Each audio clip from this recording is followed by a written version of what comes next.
મહેરબાન પોલીસ અધિક્ષક સાહેબ શ્રી વાવથરા ચિંતન તેરૈયા સાહેબની ઝીરો ટોલરન્સ ફોર ડ્રગ્સની નીતિ અન્વયે તમામ પોલીસ સ્ટાફને સૂચના આપવામાં આવે છે. જે અનુસંધાને થરાદ જે ટાઉન પોલીસના ઇન્ચાર્જ છે તેમને ખાનગી રાય હકીકત મળે છે કે થરાદ પોલીસ વિસ્તારમાં એ ઇસમો ડ્રગ્સનું વેચાણ કરવા માટે આવે છે. તે અનુસંધાને વોચ રાખી તેઓને પકડી પાડવામાં આવે છે.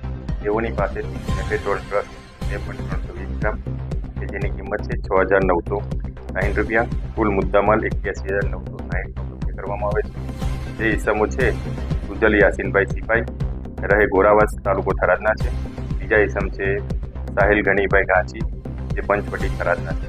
બંને ઇસમો ઉપર કાયદેસરની કાર્યવાહી કરી એનડીપીએસ લગત કરવામાં આવે છે. ગુનો રજીસ્ટર કર્યા બાદ સદરુ જે મુદ્દામાલ છે ક્યાંથી લાવેલા અને ક્યાં આપવાનો તેના માટે એસઓજી રબારી સાહેબની આગળની તપાસ આપવામાં આવેલી છે.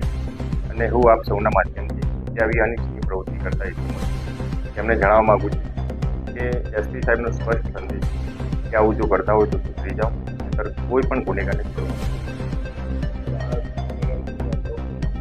ના હાલ તપાસ ચાલુ